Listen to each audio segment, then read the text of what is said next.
ಗೊತ್ತಾಗ್ತದೆ. ಅದಕ್ಕೋಸ್ಕರ ನಾನು ಇವತ್ತು ಈ ವಿಟಮಿನ್ ಬಗ್ಗೆ ಡೀಟೇಲಾಗಿ ಕ್ಲಾಸನ್ನು ಮಾಡ್ತಾ ಇರೋದು. ಅದಕ್ಕೋಸ್ಕರ ನಮ್ಮ ಚಾನಲ್ ಯಾರು ಸಬ್ಸ್ಕ್ರೈಬ್ ಮಾಡಿಲ್ಲ ಸಬ್ಸ್ಕ್ರೈಬ್ ಮಾಡ್ಕೊಳ್ಳಿ. ಇನ್ನು ಚಾನಲ್ನ ಶೇರ್ ಮಾಡಿ, ಲೈಕ್ ಮಾಡಿ. ಈ ಲೈಕ್ ಮಾಡೋದು ಏನಾಗ್ತದೆ ಅಂದರೆ, ಈ ಫಿಸಿಕಲ್ ಎಜುಕೇಷನ್ಗೆ ಸಂಬಂಧಪಟ್ಟಂಥ ಓದ್ತಾ ಇರ್ತಾರಲ್ಲ ಅವ್ರಿಗೆಲ್ಲರಿಗೂ ಹೆಲ್ಪ್ ಆಗ್ತದೆ ಇದು.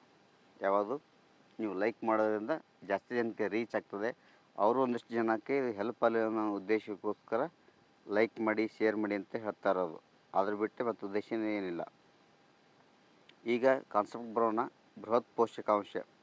ಬೃಹತ್ ಪೋಷಕಾಂಶ ಅಂದ್ರೇನು? ನಾನು ಆಗಲೇ ಹೇಳಿದೆ, ಬೃಹತ್ ಪೋಷಕಾಂಶಗಳೆಂದರೆ ಇದರಲ್ಲಿ ಒಂದು ನಿಮಿಷ. ಈ ಬೃಹತ್ ಪೋಷಕಾಂಶಗಳಲ್ಲಿ ಕಾರ್ಬೋಹೈಡ್ರೇಟ್ ಇರ್ತದೆ, ಇದಕ್ಕೆ ಕನ್ನಡದಲ್ಲಿ ಶರ್ಕರ ಪಿಷ್ಟ ಅಂತ ಕರೀತಾರೆ. ಪ್ರೋಟೀನ್ ಇರ್ತದೆ, ಸಾರಜನಕ ಅಂತ ಕರೀತಾರೆ, ಕೊಬ್ಬು ಇರ್ತದೆ. ಇವು ಏನಂತಂದ್ರೆ ಆಹಾರದ ಮುಖ್ಯ ಅಂಶಗಳು. ಇವು ನಮ್ಮ ದೇಹಕ್ಕೆ ಬೇಕೇ ಬೇಕು ದಿನದಲ್ಲಿ. ಮತ್ತು ಕ್ರೀಡಾಪಟುಗಳಿಗೂ ಬೇಕೇ ಬೇಕು.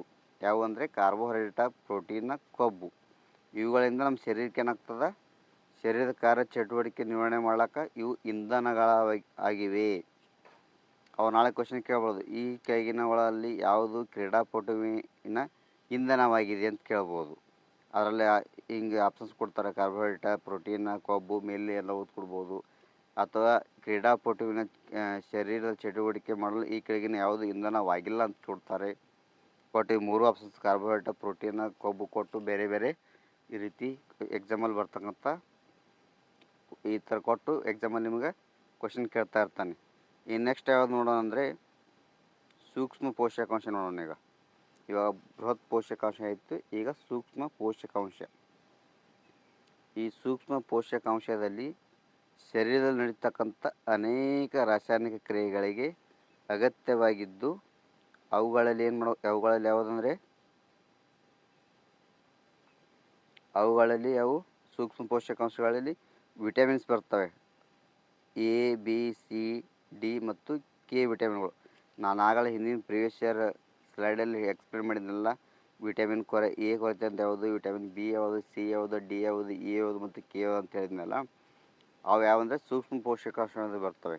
ನಿಮ್ಗೆ ನಾಳೆ ಎಕ್ಸಾಮಲ್ಲಿ ಕೇಳ್ಬೋದು, ಈ ಕೆಳಗಿನವುಗಳಲ್ಲಿ ಯಾವುದು ಸೂಕ್ಷ್ಮ ಪೋಷಕಾಂಶಗಳಾಗಿವೆ ಅಂತ ಕೊಟ್ಟು vitamin A, vitamin B, vitamin C ಕೊಟ್ಟು ಇನ್ನೊಂದು ಆಪ್ಷನ್ಸ್ ಯಾವುದು ಕೇಳ್ಬೋದು, ಕಾರ್ಬೋಹೈಡ್ರೇಟ್ ಕೊಡ್ಬೋದು, ಪ್ರೋಟೀನ್ ಕೊಡ್ಬೋದು.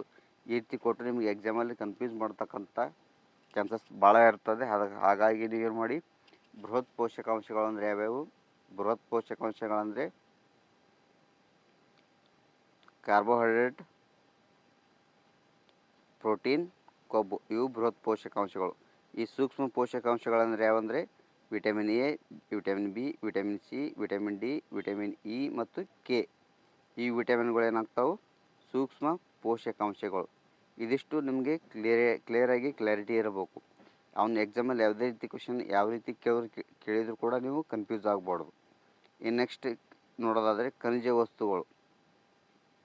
ನಾನು ಆಗ ಹೇಳಿದ್ನಲ್ಲ, ಕ್ಯಾಲ್ಸಿಯಂ ಕೊರತೆ ಯಾವ ರೋಗ ಬರ್ತದೆ, ಫಾಸ್ಫರಸ್ ಯಾವ್ದು ಬೇಕು, ಕಬ್ಬಿಣದಿಂದೇನು ಹಿಮೋಗ್ಲೋಬಿನ್ ಮಟ್ಟ ಹೆಚ್ಚಾಗ್ತದೆ, ಹಲ್ಲುಗಳಿಗೆ ಯಾವುದು, ಮೂಳೆಗೆ ಯಾವುದು, ಹಲ್ಲು ಮತ್ತು ಮೂಳೆಗೆ ಕ್ಯಾಲ್ಸಿಯಂ ಅಂತ ಹೇಳಿದ್ದೆ. ಇವೇನು ಮಾಡ್ತಾವೆ ಅಂದರೆ ಸ್ನಾಯು ಬೆಳವಣಿಗೆ ಸಹಾಯ ಆಗ್ತಾವೆ. ನಾಳೆ ಎಕ್ಸಾಮಲ್ಲಿ ಕ್ವಶನ್ ಬರ್ತದೆ, ಅದು ಸ್ನಾಯು ಬೆಳವಣಿಗೆ ಈ ಕೆಳಗಿನಗಳಲ್ಲಿ ಯಾವುದು ಸಹಾಯಕವಾಗಿದೆ ಅಂತ ಕೊಟ್ಟು ಅಲ್ಲಿ ಕ್ಯಾಲ್ಸಿಯಮ್ಮ, ಫಾಸ್ಫರಸ, ಕಬ್ಬಿಣ ಕೊಟ್ಟು ಇನ್ನೊಂದು ಕಾರ್ಬೋಹೈಡ್ರೇಟ್ ಕೊಡ್ತಾನೆ. ಅವಾಗ ಏನು ಮಾಡ್ಬೇಕು ನೀವು, ಅಥವಾ ಈ ಸ್ನಾಯು ಬೆಳವಣಿಗೆಗೆ ಈ ಕೆಳಗಿನಗಳಲ್ಲಿ ಯಾವುದು ಅಲ್ಲ ಅಂತ ಕೊಟ್ಟು ಕ್ಯಾಲ್ಸಿಯಮ, ಫಾಸ್ಫರಸ್, ಕಬ್ಬಿಣ ಕೊಟ್ಟು ಇನ್ನೊಂದು ಪ್ರೋಟೀನ್ ಅಂತ ಕೊಡ್ತಾನೆ. ಅವಾಗ ಏನು ಮಾಡ್ಬೇಕು ನೀವು, ಪ್ರೋಟೀನನ್ನು ಟಿಕ್ ಮಾಡಬೇಕು.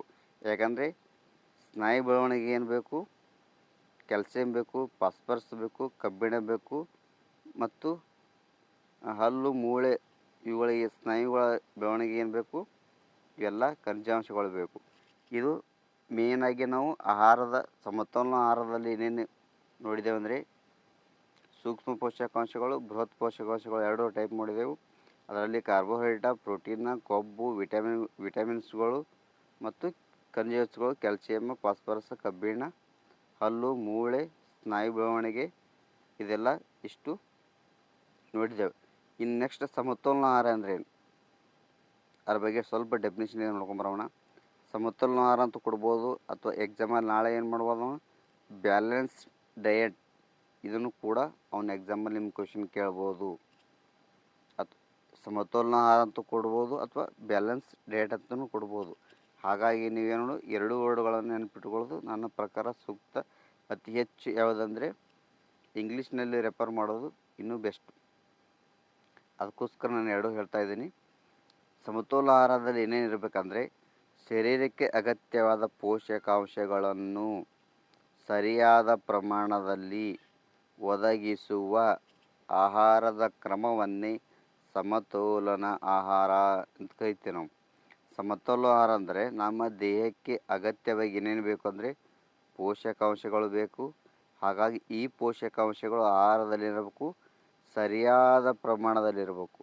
ಒಂದು ವೇಳೆ ಸರಿಯಾದ ಪ್ರಮಾಣದಲ್ಲಿ ಇಲ್ಲದೆ ಹೋದರೆ ನಾನು ಆಗ ಹೇಳಿದ್ನಲ್ಲ, ಯಾವ್ಯಾವ ವಿಟಮಿನ್ ಆಗಿರ್ಬೋದು, ಕ್ಯಾಲ್ಸಿಯಂ ಆಗಿರ್ಬೋದು ಅಥವಾ ಖನಿಜಾಂಶಗಳಾಗಿರ್ಬೋದು, ಪೋಷಕಾಂಶಗಳ ಕೊರತೆಯಿಂದ ರೋಗಗಳು ಬರ್ತಾವಂತೀಗ, ಅವೆಲ್ಲ ರೋಗಗಳು ಈ ಆಹಾರದಲ್ಲಿ ಸರಿಯಾದ ಪ್ರಮಾಣದಲ್ಲಿ ಇಲ್ಲದೆ ಹೋದರೆ ಆ ರೋಗಗಳೆಲ್ಲ ಬರ್ತವೆ.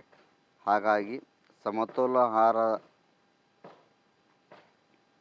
ಸಮತೋಲನ ಆಹಾರದ ಸೇವನೆಯಿಂದ ದೇಹಕ್ಕೆ ಏನೇನು ಲಾಭ ಇದೆ ಅಥವಾ ದೇಹಕ್ಕೆ ಏನೇನು ಸಿಗ್ತದೆ ಅಂದರೆ ಶಕ್ತಿ ಸಿಗ್ತದೆ, ರಕ್ಷಣೆ ಸಿಗ್ತದೆ, ಪೋಷಣೆ ಸಿಗ್ತದೆ, ಬೆಳವಣಿಗೆ ದೊರೆಯುತ್ತದೆ. ಇದು ಆಹಾರದ ಸೇವನೆಯ ಪ್ರಮಾಣವು ವ್ಯಕ್ತಿಯ ವಯಸ್ಸು, ದೈಹಿಕ ಚಟುವಟಿಕೆಗಳು ಮತ್ತು ಶಾರೀರಿಕ ಪರಿಸ್ಥಿತಿಯನ್ನು ಅವಲಂಬಿಸಿರುತ್ತದೆ. ಅಂದರೆ ನಮ್ಮ ದೇಹಕ್ಕೆ ಶಕ್ತಿ ಬೇಕಾದರೆ, ರಕ್ಷಣೆ ಬೇಕಾದರೆ, ಪೋಷಣೆ ಬೇಕಾದರೆ, ಬೆಳವಣಿಗೆ ಬೇಕಾದರೆ ಸಮತೋಲನ ಆಹಾರ ಬೇಕೇ ಬೇಕು. ಇದರಿಂದ ನಮಗೆ ಏನಾಗ್ತದೆ, ಒಳ್ಳೆಯ ಸದೃಢವಾದಂಥ ದೇಹವನ್ನು ನಿರ್ಮಾಣ ಆಗ್ತದೆ. ಹಾಗಾಗಿ ಇದು ಸಮತೋಲನ ಆಹಾರ ಅಥವಾ ಬ್ಯಾಲೆನ್ಸ್ ಡಯಟ್ ಅಂತ ಕರಿತೀವಲ್ಲ, ಈ ವರ್ಡ್ ಭಾಳ ನೆನಪಿರಲಿ. ಬ್ಯಾಲೆನ್ಸ್ ಡಯಟ್ ಅಂತ ಕರಿತೀವಲ್ಲ, ಇದನ್ನು ನಾವು ಸಮತೋಲನ ಆಹಾರ ಅಂತೀವಿ. ಇನ್ನು ನೆಕ್ಸ್ಟ್ ಇದೇ ಸಮತೋಲನ ನೆಕ್ಸ್ಟ್ ನೋಡೋದಾದರೆ ನೆಕ್ಸ್ಟ್ ಅಂದರೆ ಆಹಾರದ ಘಟಕಗಳು ಮತ್ತು ಅಗತ್ಯ.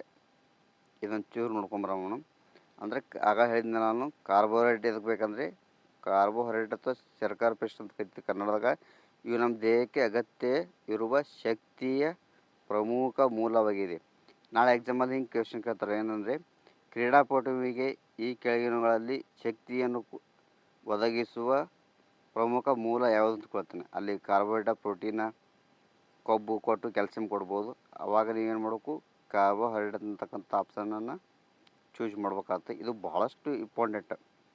ಈ ಸ್ಲೈಡ್ ಅಂತೂ ಭಾಳಷ್ಟು ಇಂಪಾರ್ಟೆಂಟ್. ಇದ್ರ ಮ್ಯಾಗ ಸಿಕ್ಕಾಪಟ್ಟಿ ಜಾಸ್ತಿ ಕ್ವಶನ್ಸ್ ಆಗುವಂಥ ಸ್ಲೈಡ್ ಇದು. ಹಾಗಾಗಿ ನೀಟಾಗಿ ನೋಡ್ಕೊಳ್ಳಿ. ಇನ್ನು ಪ್ರೋಟೀನ್, ಸಾರಜನಕ ಪದಾರ್ಥಗಳು ನಮ್ಮ ದೇಹದ ಬೆಳವಣಿಗೆ ಆಗಿರ್ಬೋದು, ಪೋಷಣೆ ಆಗಿರ್ಬೋದು, ಸಾಮಾನ್ಯ ರಕ್ಷಣೆಯು ಅಂದ್ರೆ ದೇಹದ ರಕ್ಷಣೆಗೆ ಅಥವಾ ದೇಹದ ಬೆಳವಣಿಗೆಗೆ, ದೇಹದ ಪೋಷಣೆಗೆ ಯಾವುದು ಇಂಪಾರ್ಟೆಂಟ್ ಅಂದ್ರೆ ಪ್ರೋಟೀನ್ ಇಂಪಾರ್ಟೆಂಟ್. ನೆಕ್ಸ್ಟ್ ನನಗೆ ಕೊಬ್ಬು. ಈ ಕೊಬ್ಬು ಯಾವುದಕ್ಕೆ ಇದಕ್ಕೆ ಯೂಸ್ ಆಗ್ತದೆ ಅಂದರೆ ಕೊಬ್ಬು ಅಥವಾ ಮೆದಸ್ಸು ಶಕ್ತಿ ಅಂತ ಕೊಡ್ತಾರೆ ನಮ್ಮ ಕನ್ನಡದಲ್ಲಿ. ಕೊಬ್ಬು ಇಂಗ್ಲೀಷ್ನ ಕೊಬ್ಬು, ಕನ್ನಡದಲ್ಲಿ ಮೆದಸ್ಸು ಶಕ್ತಿ. ಇದು ಹೆಚ್ಚಿನ ಪ್ರಮಾಣದಲ್ಲಿ ಏನಾಗ್ತದೆ, ಶರೀರದ ವಿವಿಧ ಕ್ರಿಯೆಗಳಿಗೆ ಸಾಕಾಗ್ತದೆ. ಇದು ಹೆಚ್ಚಿನ ಪ್ರಮಾಣದಲ್ಲಿ ಒದಗಿಸಿದರೆ ಏನಾಗ್ತದೆ, ಶರೀರದಲ್ಲಿ ವಿವಿಧ ಕ್ರಿಯೆಗಳಲ್ಲಿ ಸಾಕಾಗ್ತದೆ. ಇನ್ನು ನೆಕ್ಸ್ಟ್ ನೋಡೋದಾದರೆ ಜೀವಸತ್ವಗಳು ಅಂತ ಕರಿತೀವಿ ಕನ್ನಡದಲ್ಲಿ, ಅಥವಾ ಇಂಗ್ಲೀಷ್ನಲ್ಲಿ ಏನು ಕರಿತೀವಿ, ವಿಟಮಿನ್ಸ್ ಅಂತ ಕರಿತೀವಿ. ಮತ್ತು ಖನಿಜಾಂಶಗಳನ್ನು ಏನು ಮಾಡ್ತಾವೆ, ಕಾಯಿಲೆಗಳನ್ನು ತಡೆಗಟ್ಟುವಲ್ಲಿ, ದೇಹವನ್ನು ರಕ್ಷಿಸುವಲ್ಲಿ, ದೇಹದಲ್ಲಿ ನಡೆಯುವ ಅನೇಕ ರಾಸಾಯನಿಕ ಕ್ರಿಯೆಗಳನ್ನು ಹತೋಟಿಯಲ್ಲಿ ಇಡ್ತದೆ. ಇದು ಜೀವಸತ್ವ ಏನು ಮಾಡ್ತಾವಂದ್ರೆ ದೇಹದಲ್ಲಿ ನಡೀತಕ್ಕಂಥ ಅನೇಕ ಕಾಯಿಲೆಗಳನ್ನು ತಡೆಗಟ್ತಾವೆ. ಹಾಗಾಗಿ ಜೀವಸತ್ವಗಳು ಕೂಡ ಇಂಪಾರ್ಟೆಂಟ್. ಇನ್ನು ನೆಕ್ಸ್ಟ್ ನೋಡೋದಾದರೆ ವಿಟಮಿನ್ ಎ ಕೊರತೆ. ನಾನು ಆಗ ಹೇಳಿದ್ನಲ್ಲ, ವಿಟಮಿನ್ ಎ ಕೊರತೆ ರಾತ್ರಿ ಕುರುಡುತನ ಅಥವಾ ಇರುಳು ಕುರುಡುತನ ಅಂತ. ಇದು ಕಣ್ಣುಗಳಿಗೆ ರಕ್ಷಣೆಯ ಅಗತ್ಯವಿದೆ. ಕಣ್ಣುಗಳ ರಕ್ಷಣೆಗೆ ಅಗತ್ಯವಾದ ಜೀವಸತ್ವ ಯಾವುದಂದರೆ ವಿಟಮಿನ್ ಎ. ಇವನು ವಿಟಮಿನ್ ಬಿ ನೋಡೋದಾದರೆ ನರವ್ಯೂಹಗಳು, ಜೀರ್ಣಾಂಗ ಇವ ಚೆನ್ನಾಗಿ ಕೆಲಸ ಮಾಡಲು ಅಗತ್ಯವಾಗಿರಬೇಕು. ವಿಟಮಿನ್ B12 ಬೇಕು. ಅಂದರೆ 12 ವಿವಿಧ ಜೀವ ರಾಸಾಯನಿಕ ಪ್ರಕ್ರಿಯೆಗಳಿಗೆ ಅಗತ್ಯವಾಗಿದೆ. ಈ ನಂಬರ್ ಕೂಡ ಇಂಪಾರ್ಟೆಂಟ್, 12. ವಿಧದ ಜೀವ ರಾಸಾಯನಿಕ ಪ್ರಕ್ರಿಯೆಗಳಿಗೆ ಅಗತ್ಯವಾಗಿದೆ. ಇನ್ನು ವಿಟಮಿನ್ ಸಿ ಅಂದರೆ ಹಲ್ಲು, ಒಸಡು, ಕೀಲು ಆರೋಗ್ಯವನ್ನು ಇದು ಮಾಡ್ತದೆ, ಕಾಪಾಡ್ತದೆ. ಇದು ವಿಟಮಿನ್ ಸಿ ಇರ್ತಕ್ಕಂಥದ್ದು. ಇನ್ನು ನೆಕ್ಸ್ಟ್ ನೋಡೋದಾದರೆ ವಿಟಮಿನ್ ಡಿ. ವಿಟಮಿನ್ ಡಿ ಇಂದ ಶರೀರದಲ್ಲಿ ಉತ್ಪತ್ತಿ ಆದ ಕ್ಯಾಲ್ಸಿಯಂ ಹೀರುವಿಕೆಗೆ ಸಹಾಯ ಮಾಡ್ತದೆ. ಮಕ್ಕಳ ಮೂಳೆ ಬೆಳವಣಿಗೆ ಅಗತ್ಯವಾಗಿದೆ. ವಿಟಮಿನ್ ಡಿ ಇಂದ ಮೂಳೆ ಸಂಬಂಧಪಟ್ಟಿದೆ. ಮತ್ತು ವಿಟಮಿನ್ ಇ ಎಂದು ಏನಾಗ್ತಂದ್ರೆ ನಮ್ಮ ಶರೀರದ ಜೀವಕೋಶಗಳನ್ನು ರಕ್ಷಿಸುತ್ತದೆ. ಇದು ಕೂಡ ಇಂಪಾರ್ಟೆಂಟ್. ಎಕ್ಸಾಮಲ್ಲಿ ಭಾಳಷ್ಟು ಸಾರಿ ಕ್ವಶನ್ ಆಗಿರ್ತಕ್ಕಂಥ ಕ್ವಶನ್ಗಳನ್ನೇ ತೊಗೊಂಡ್ಬಂದು ನಾನು ಅದರ ಬಗ್ಗೆ ಕ್ಲಾಸ್ ಮಾಡ್ತಾ ಇರೋದು. ಶರೀರದ ಜೀವಕೋಶಗಳನ್ನು ರಕ್ಷಿಸುತ್ತದೆ. ಇನ್ನು ವಿಟಮಿನ್ ಕೆ ಕೊರತೆ ಅಂದರೆ ರಕ್ತ ಹೆಪ್ಪುಗಟ್ಟಲು ಸಹಾಯ ಮಾಡ್ತದೆ. ವಿಟಮಿನ್ ಕೆ ಅಂದರೆ ರಕ್ತಸ್ರಾವ ಆದಾಗ ರಕ್ತ ಹೆಪ್ಪುಗಟ್ಟಲಿಕ್ಕೆ ಸಹಾಯ ಮಾಡ್ತದೆ ಇದು. ಇನ್ನು ನೆಕ್ಸ್ಟ್ ನೋಡೋದಾದರೆ ಖನಿಜಗಳು. ನಾನು ಆಗಳ ಬಗ್ಗೆ ಹೇಳಿದ್ದೀನಿ, ಇನ್ನೊಂದ್ಸಲ ನೋಡ್ಕೊಂಬರೋಣ. ಕಬ್ಬಿಣದ ಕೊರತೆ. ಕಬ್ಬಿಣ ಏನು ಮಾಡ್ತಂದ್ರೆ ಹಿಮೋಗ್ಲೋಬಿನ್ ಉತ್ಪಾದನೆಗೆ ಸಹಾಯಕವಾಗಿದೆ. ಕ್ಯಾಲ್ಸಿಯಂ ಹಲ್ಲು, ಸ್ನಾಯು, ಮೂಳೆಗಳಿಗೆ ಆರೋಗ್ಯಕ್ಕೆ ಸಹಾಯವಿದೆ. ಇನ್ನು ನೆಕ್ಸ್ಟ್ ನೋಡಿದ್ರೆ ಅಯೋಡಿನ್ ಎಲ್ಲ ಜೀವಕೋಶಗಳಿಗೆ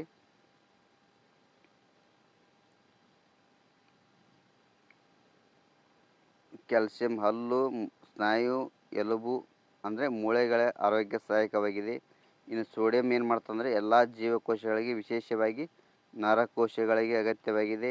ಅಯೋಡಿನ್ ಥೈರಾಕ್ಸಿನ್ ಹಾರ್ಮೋನ್ ಉತ್ಪಾದನೆಗೆ ಅಗತ್ಯವಾಗಿದೆ. ಇದಿಷ್ಟು ಖನಿಜಾಂಶಗಳ ಸಂಬಂಧಪಟ್ಟಿದ್ದು. ಇನ್ನು ಪಟುಗಳಿಗೆ ಸಮತೋಲನ ಆಹಾರದ ಕ್ರಮ ಯಾವ ರೀತಿ ಇರಬೇಕಂದ್ರೆ ದೈಹಿಕ ಚಟುವಟಿಕೆಗಳಿಗಾಗಿ ನಮ್ಮ ಶರೀರಕ್ಕೆ ಅಗತ್ಯವಿದೆ. ಇದೇನು ನಮ್ಮ ಶರೀರಕ್ಕೆ ಅಗತ್ಯವಾಗಿರ್ತಕ್ಕಂಥ ಸಮತೋಲನ ಆಹಾರ ಬೇಕು. ಹೀಗೆ ಅಗತ್ಯ ಇರುವ ಶಕ್ತಿಯ ಪ್ರಮಾಣವು ಚಟುವಟಿಕೆಯ ಸಮಯ ಮತ್ತು ಅದರ ವಿಧಾನದ ಮೇಲೆ ಹೊಂದಿಕೊಂಡಿರುತ್ತದೆ. ಶಕ್ತಿಯ ಪ್ರಮಾಣ ಕಿಲೋ ಕ್ಯಾಲರೀಸ್ನಲ್ಲಿ ಅಳೆಯಲಾಗುತ್ತದೆ. ಇದು ಇಂಪಾರ್ಟೆಂಟ್. ಶಕ್ತಿಯ ಪ್ರಮಾಣ ಯಾವುದರಲ್ಲಿ ಅಳೆಯಲಾಗುತ್ತದೆ ಅಂದರೆ ಕಿಲೋ ಕ್ಯಾಲರೀಸ್ಗಳಲ್ಲಿ ಅಳೆಯಲಾಗುತ್ತದೆ. ಕಾರ್ಬೋಹೈಡ್ರೇಟ್ಸ್ ಕ್ರೀಡಾಪಟುಗಳಿಗೆ ಶಕ್ತಿಯನ್ನು ನೀಡುವ ಮುಖ್ಯ ಪೋಷಕಾಂಶ. ಗ್ಲುಕೋಸ್ ಕಾರ್ಬೋಹೈಡ್ರೇಟ್ನ ಮುಖ್ಯ ರೂಪವಾಗಿದೆ. ಇವಾಗ ನೀವು ರನ್ನಿಂಗ್ ಆದ್ರೆ ಮಾಡ್ಬೇಕಾದ್ರೆ ಸುಸ್ತಾದ್ರೆ ಮಾಡಿದ್ರೆ ಗ್ಲುಕೋಸ್ ನೀಡ್ತಾರೆ. ಯಾಕೆ ಗ್ಲುಕೋಸ್ ನೀಡ್ತಾರೆ ಅಂದರೆ ಅದು ನಿಮಗೆ ಏನು ಮಾಡ್ತದೆ, ತಕ್ಷಣ ನಿಮ್ಮ ದೇಹವನ್ನು ರೆಡಿ ಮಾಡ್ತದೆ. ಅದರಲ್ಲಿ ಯಾವ್ದು ಇರ್ತಂದರೆ ಗ್ಲುಕೋಸಲ್ಲಿರ್ತಕ್ಕಂಥದ್ದು ಕಾರ್ಬೋಹೈಡ್ರೇಟ್ ಮುಖ್ಯ ರೂಪ ಆಗಿದೆ. ಇದು ಸ್ನಾಯುಗಳ ಕಾರ್ಯಕ್ಷಮತೆಯ ಮುಖ್ಯ ಇಂಧನವಾಗಿದೆ. ನಮ್ಮ ಶರೀರದಲ್ಲಿ ಗ್ಲುಕೋಸ್ ಮಟ್ಟ ಇಳಿದರೆ ನಾವು ಬೇಗ ಆಯಾಸಗೊಂಡಿರ್ತೀವಿ. ನಾನು ಇವಾಗ ಹೇಳಿದ್ನಲ್ಲ, ಈ ರನ್ನಿಂಗ್ ಓಡಿದ ತಕ್ಷಣ ಓಡೋಕ್ಕಿಂತ ಮುಂಚೆವಾಗಲೇ ಏನು ಮಾಡ್ತೀವಿ, ಗ್ಲುಕೋಸ್ ನೀಡುತ್ತಾರೆ. ಈ ಸ್ಪೋರ್ಟ್ಸ್ ಟೈಮ್ದಾಗಲಿ ಅಥವಾ ಡಾಕ್ಟ್ರುಗಳು ಕೆಲವೊಂದು ಟೈಮ್ದಾಗ ಏನು ಮಾಡ್ತಾರೆ, ಗ್ಲುಕೋಸ್ ಕೊಡ್ತಾರೆ. ನೀರಾಗ ಹಾಕೊಂಡು ಕುಡ್ರಿ ಅಂತ ಹೇಳ್ರಿ. ಯಾಕಂದರೆ ಇದೇನು ಮಾಡ್ತಾರೆ, ನಮ್ಗೆ ಬೇಗನೆ ಆಯಾಸ ಆಗುವ ನಮ್ಮ ದೇಹಕ್ಕೆ ಇದು ಇಂಧನವಾಗಿ ಕೆಲಸ ಮಾಡ್ತದೆ. ನೆಕ್ಸ್ಟ್ ನೋಡೋದ್ರೆ ಕೊಬ್ಬು ದೇಹದ ಆರೋಗ್ಯಕ್ಕೆ ಒಂದು ಪ್ರಮುಖ ಪೋಷಕಾಂಶವಾಗಿದೆ. ಅದು ನಮ್ಮ ದೇಹದ ಶಕ್ತಿಯ ಸಂಗ್ರಹ ಅತಿ ದೊಡ್ಡ ಭಂಡಾರವಾಗಿದೆ. ಆದರೆ ನಮ್ಮ ದೇಹದಲ್ಲಿ ಅಗತ್ಯಕ್ಕಿಂತ ಹೆಚ್ಚು ಕೊಬ್ಬು ಸಂಗ್ರಹವಾದರೆ ನಮ್ಮ ಕ್ರೀಡಾ ಸಾಧನೆಗಳಲ್ಲದೆ ಆರೋಗ್ಯಕ್ಕೂ ಮಾರಕ. ಕೊಬ್ಬು ಲಿಮಿಟೆಡ್ ಇರಬೇಕು. ಅತಿ ಹೆಚ್ಚು ಫ್ಯಾಟ್ ಆದ್ರೆ ಕೊಬ್ಬಿನಿಂದ ಏನಾಗ್ತದೆ, ಉಳಿದೆಲ್ಲ ಪೋಷಕಾಂಶಗಳಿಂದ ಜಾಸ್ತಿ ಪ್ರಮಾಣದಲ್ಲಿ ಶಕ್ತಿ ದೊರೀತದೆ. ಇದು ಕೊಬ್ಬು ತೀವ್ರ ಆದರೆ ಆಯಾಸ ಸಹಿತ ಚಟುವಟಿಕೆಗಳು ಅಗತ್ಯವಾಗಿರ್ತದೆ. ಇದಿಷ್ಟು ಇದ್ರ ಬಗ್ಗೆ ಅಂದರೆ ಕ್ರೀಡಾಪಟುಗಳಿಗೆ ಸಮತೋಲನ ಆಹಾರ ಕ್ರಮದ ಬಗ್ಗೆ ಆಯಿತು. ಈ ನೆಕ್ಸ್ಟ್ ನೋಡೋದಾದರೆ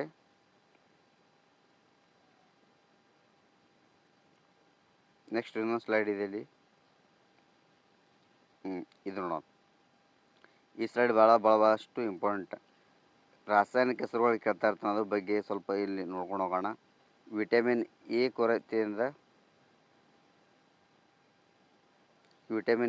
ಕೊರತೆಯಿಂದ ಯಾವ ರೋಗ ಬರ್ತದೆ ಹೇಳಿದೆ ನಾನು, ರಾತ್ರಿ ಕುರುಡುತನ ಅಥವಾ ಇರುಳು ಕುರುಡುತನ ಅಂತ ಕರಿತೀವಿ. ಇದರ ರಾಸಾಯನಿಕ ಹೆಸರು ಕೇಳ್ತಾನೆ ಅವನು. ವಿಟಮಿನ್ ಎ ಯಾವುದು, ರೆಟಿನಾಲ್. ವಿಟಮಿನ್ ಯಾವುದು, ರೆಟಿನಾಲ್ ರಾಸಾಯನಿಕ ಹೆಸರು. ಇದನ್ನು ಗಜ್ಜರಿ, ಹಸಿರು ಸೊಪ್ಪು, ಹಾಲು, ಕಿತ್ತಳೆ ಇವು ಸೇವಿಸುವುದರಿಂದ ಈ ರೋಗವನ್ನು ನಾವು ಕಡಿಮೆ ಮಾಡ್ಬೋದು. ಇನ್ನು ವಿಟಮಿನ್ ಬಿ ಅಥವಾ B1 ಅನ್ನು ಏನು ಕರಿತೀವಿ ನಾವು ಥಯಾಮಿನ್ ಅಂತ ಕರಿತೀವಿ. ವಿಟಮಿನ್ ಬಿ ಕೊರತೆಯಿಂದ ಬೇರೆ ಬೇರೆ ರೋಗ ಬರ್ತದೆ. ಇದು ಯಾಕೆ ಬರ್ತದೆ ಅಂದರೆ ಪಾಲಿಶ್ ಮಾಡಿದ ಅಕ್ಕಿ, ಹಸಿರು, ಹೂಗೋಸು, ಆಲೂಗಡ್ಡೆ ತಿನ್ನೋದ್ರಿಂದ ಏನು ಮಾಡಬೇಕು, ಈ ರೋಗದ ಮೂಲ ಆಹಾರ ಇವು. ಇನ್ನು ನೆಕ್ಸ್ಟ್ ನೋಡೋದಾದರೆ ವಿಟಮಿನ್ ಬಿ ಟು ಏನು ಮಾಡ್ತಾರೆ, ರಾಸಾಯನಿಕ ಹೆಸರು ರೈಬೋಫ್ಲೇವಿನ್. ಇದು B2 ರೈಬೋಫ್ಲೇವಿನ್. ಇದೇನು ಮಾಡ್ತದೆ, ಚರ್ಮ, ನಾಲಿಗೆ ಸೀಳುವಿಕೆ ಇಲ್ಲಿದೆಯಲ್ಲ, ಇದೆಲ್ಲ ಈ ಎಲ್ಲ ರೋಗಗಳಿಗೆ ಕಾರಣ ಯಾವುದಂದರೆ B2. ಕೆಂಪಾದ ಡೈರಿ ಉತ್ಪನ್ನ, ಬಾಳೆ, ಹಸಿರು, ಬೀನ್ಸ್ ಇದು ಸೇವಿಸುವುದರಿಂದ ಈ ರೋಗವನ್ನು ಕಂಟ್ರೋಲ್ ಮಾಡೋದು. ಇನ್ನು ಬಿ ತ್ರೀ ಇದರಿಂದ ಏನಾಗ್ತದೆ ಅಂದರೆ ನಿಯಾಸಿನ್, ರಾಸಾಯನಿಕ ಹೆಸರು ನಿಯಾಸಿನ್. ಪೆಲೆಗ್ರಾ ರೋಗ ಬರ್ತದೆ. ನಾಳೆ ಎಕ್ಸಾಮಲ್ಲಿ ಕೇಳ್ತಾನೆ ಅವನು, ಪೆಲೆಗ್ರಾ ರೋಗ ಈ ಕೆಳಗಿನ ಯಾವ ವಿಟಮಿನ್ ಕೊರತೆಯಲ್ಲಿ ಬರ್ತದೆ ಕೇಳ್ತಾನೆ. ಅವಾಗ vitamin B1, B2, B3, B5 ಕೊಟ್ಟನಂದರೆ ಅವಾಗ ಏನು ಮಾಡ್ಬೇಕು, ನೀವು ವಿಟಮಿನ್ B3 ಹಾಕಬೇಕು. ಇನ್ನು ನೆಕ್ಸ್ಟ್ ವಿಟಮಿನ್ B5 ರಾಸಾಯನಿಕ ಹೆಸರು ಯಾವುದಂದರೆ ಪ್ಯಾಂಥೋಥೆನಿಕ್ ಆ್ಯಸಿಡ್ ಅಂತ ಕರಿತೀವಿ. ಇದು ಪಾದ ಜುಮ್ಮಿ ಎನಿಸುವಿಕೆ, ಅಕಾಲಿಕ ಕೂದಲು ನೆರೆಯುವಿಕೆ, ಇದು ವಿಟಮಿನ್ B5 ಇಂದ ಬರ್ತದೆ. ಇನ್ನು ವಿಟಮಿನ್ B6 ಇಂದ ಪಿರಿಯಡಾಕ್ಸಿನ್, ಇದನ್ನು 3D ಕಾಯಿಲೆ ಅಂತ ಕರೀತಾರೆ, ಡಯರಿಯಾ ಅಂತ ಕರೀತಾರೆ, ಅತಿಸಾರ, ಮಾನಸಿಕ ರೋಗ, ಇದೆಲ್ಲ ವಿಟಮಿನ್ B6 ಇಂದ ಬರ್ತದೆ. ಇದು ರಾಸಾಯನಿಕ ಹೆಸರು ಪಿರಿಯಡಾಕ್ಸಿನ್.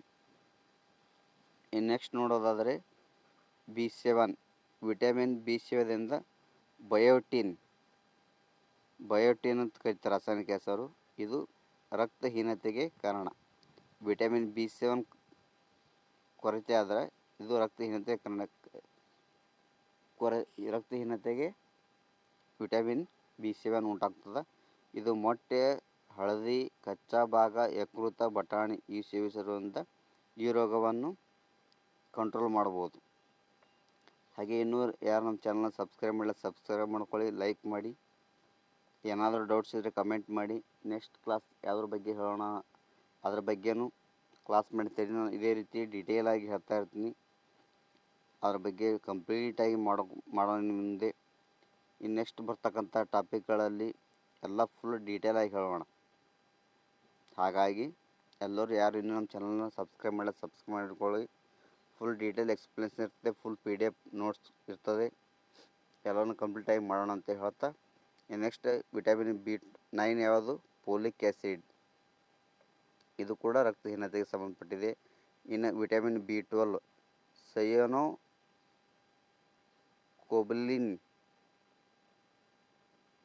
ಅಂತಕ್ಕಂಥ ರಾಸಾಯನಿಕ ಹೆಸರು ಇದು ಕೂಡ ರಕ್ತಹೀನತೆಗೆ ಸಂಬಂಧಪಟ್ಟದ.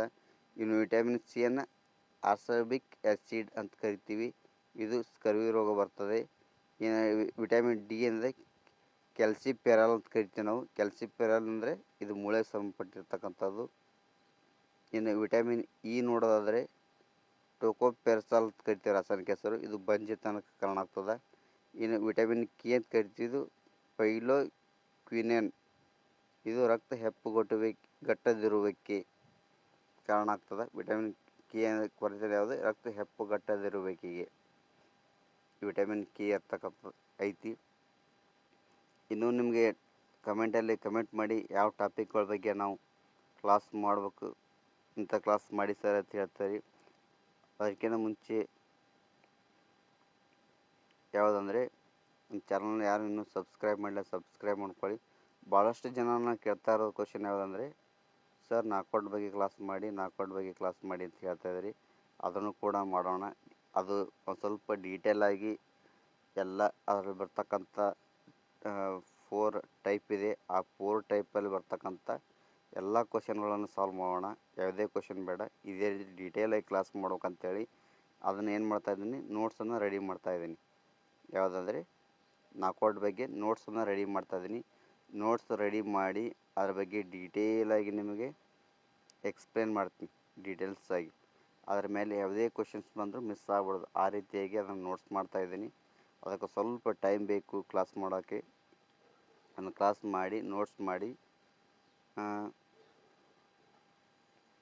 ನಿಮಗೆ ಕೊಡ್ತಕ್ಕಂಥ ಪ್ರಯತ್ನ ನಾನು ಮಾಡ್ತೀನಿ. ನಾಕೌಟ್ ಬಗ್ಗೆ ಖಂಡಿತವಾಗಿ ಕ್ಲಾಸ್ ಮಾಡ್ತೀನಿ. ನಾಕೌಟ್ ಬಗ್ಗೆ ಕ್ಲಾಸ್ ಮಾಡ್ಬೇಕಾದ್ರೆ ಇವಾಗ ನಾನು ಅದ್ರ ಬಗ್ಗೆ ನೋಟ್ಸ್ ಮಾಡ್ತಾಯಿದ್ದೀನಿ. ಮತ್ತು ಪ್ರೀವಿಯಸ್ ಇಯರಲ್ಲಿ ಯಾವ ರೀತಿಯಾದ ಕ್ವಶನ್ಸ್ ಬಂದಿದ್ದೇವೆ ಅದನ್ನು ಕೂಡ ನಾನು ನೋಡ್ತಾ ಇದ್ದೀನಿ.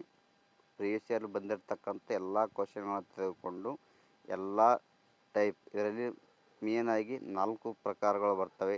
ಅದರಲ್ಲಿ ಸಿಂಗಲ್ ನಾಕೌಟ್ ಆಗಿರ್ಬೋದು, ಡಬಲ್ ನಾಕೌಟ್ ಆಗಿರ್ಬೋದು, ಇದರಲ್ಲಿ ಬರ್ತಕ್ಕಂಥ ಸೀಡಿಂಗ್ ಆಗಿರ್ಬೋದು, ಸ್ಪೆಷಲ್ ಸೀಡಿಂಗ್ ಆಗಿರ್ಬೋದು, ಬೈ ಯಾವ ರೀತಿ ಕೊಡಬೇಕು ಮತ್ತು ಬೈ ಕೊಡ್ತಕ್ಕಂಥ ಫಾರ್ಮುಲಾಗಳು ಯಾವ್ಯಾವು, ಆಮೇಲೆ ಇದರಲ್ಲಿ ಬರ್ತಕ್ಕಂಥ ಮ್ಯಾಚಸ್ಗಳು ಎಷ್ಟು ರೌಂಡರ್ಸ್ ನಡೀತವೆ, ಯಾವ ರೀತಿ ನಾವು ಲಾಟ್ಗಳನ್ನು ಹಾಕಬೇಕು, ಯಾವ ರೀತಿ ಪಿಕ್ಚರ್ ಡ್ರಾ ಮಾಡಬೇಕು ಅಂತಕ್ಕಂಥ ಫುಲ್ ಡೀಟೇಲಾಗಿ ನಾನು ಇದನ್ನು ಕ್ಲಾಸ್ ಮಾಡ್ಬೇಕಂತ ಅಂದ್ಕೊಂಡಿದ್ದೀನಿ. ನೀವೆಲ್ಲರೂ ಸಪೋರ್ಟ್ ಇದೇ ರೀತಿ ಇದ್ದರೆ ಈ ಕ್ಲಾಸನ್ನು ಜಾಸ್ತಿ ಶೇರ್ ಮಾಡಿ, ಲೈಕ್ ಮಾಡಿ, ಸಬ್ಸ್ಕ್ರೈಬ್ ಮಾಡೋದರಿಂದ ಹೆಚ್ಚಿನ ಜನಕ್ಕೆ ಇದು ವಿಡಿಯೋ ರೀಚ್ ಆಗ್ತದೆ ಅಂತ ಹೇಳ್ತಾ ಎಲ್ಲ ತರಗತಿಗಳು ಮಾಡೋಣ ಅಂತ ಹೇಳ್ತಾ ಇಷ್ಟೊತ್ತು ನಾನು ವಿಡಿಯೋ ನೋಡೋದಕ್ಕಾಗಿ ಎಲ್ಲರಿಗೂ ಧನ್ಯವಾದಗಳು. Thank you. ನಮಸ್ಕಾರ.